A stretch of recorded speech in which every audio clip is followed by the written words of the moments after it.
The fool who feeds parasites. Let's be brutally honest about who the real problem is here. It's you, not the ungrateful person draining you, not the entitled vampire taking everything you give. The problem is the fool in the mirror who keeps feeding them. You want to blame them for being ungrateful? They're just doing what you've trained them to do. You taught them that your kindness has no cost, that your time has no value, that your sacrifice requires no reciprocity. You created this monster by refusing to demand respect for what you give. Every time you showed up when they didn't appreciate it, you told them, "My presence is worthless." Every time you gave without requiring gratitude, you announced, "I don't value my own effort." Every time you accepted their entitlement without pushing back, you confirmed, "I believe I exist to serve you." And now you're shocked? Now you're drained? You built this prison yourself, brick by brick, with your desperate need to be needed, your pathetic hope that this time they'll appreciate me, your cowardice disguised as compassion. The ungrateful person isn't your enemy, they're your teacher. They're showing you exactly what happens when you have no self-respect, no boundaries, no spine. They're exposing the truth you don't want to face. You'd rather be used than be alone. You'd rather be drained than be irrelevant.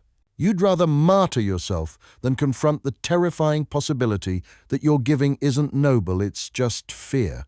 You keep giving because you're afraid. Afraid they'll leave. Afraid they'll stop needing you. Afraid you'll have to face the emptiness in yourself that you've been filling with their endless demands. But here's the uncomfortable truth about the ungrateful. They're weak, genuinely weak. They take because they have nothing to give. They demand because they're empty. They feel entitled because somewhere, at some point, they learned that gratitude is vulnerability and they're too fragile to be vulnerable. These aren't evil masterminds. They're broken children in adult bodies who never learned that relationships require reciprocity. They confuse taking with survival, entitlement with self-worth, your weakness with their strength. They don't wake up thinking, "How can I use this person today?" They wake up in a fog of need, incapable of seeing past their own emptiness. To see your sacrifice would require them to acknowledge their taking, and their entire identity is built on the delusion that they deserve everything without earning anything. In their warped psychology, your giving proves you're stronger, so they take. Your sacrifice proves you have excess, so they demand more. Your presence proves you're not going anywhere, so they stop trying. They're not villains. They're just pathetically, predictably, consistently weak. And you?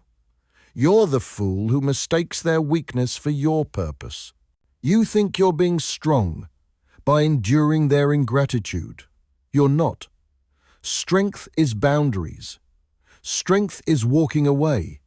Strength is valuing yourself enough to demand reciprocity.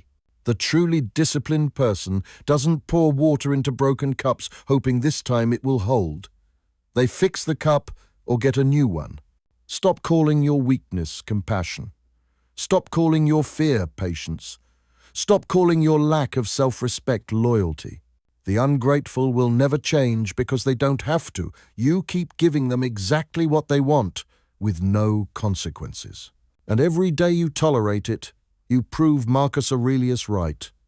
The impediment to action advances action. What stands in the way becomes the way. Your obstacle isn't them. It's your refusal to see that you're choosing this. Every single day you choose it. So, yes, drop them. Not because they're evil, but because you need to stop being stupid. They're weak, that's their tragedy. But you're choosing to be powerless, and that's pathetic. Your kindness needs teeth. Your compassion needs standards. Your presence needs price. Or you can keep being a fool, wondering why weak people keep taking from you while you hand them everything on a silver platter and call it virtue. The choice, as always, was yours all along.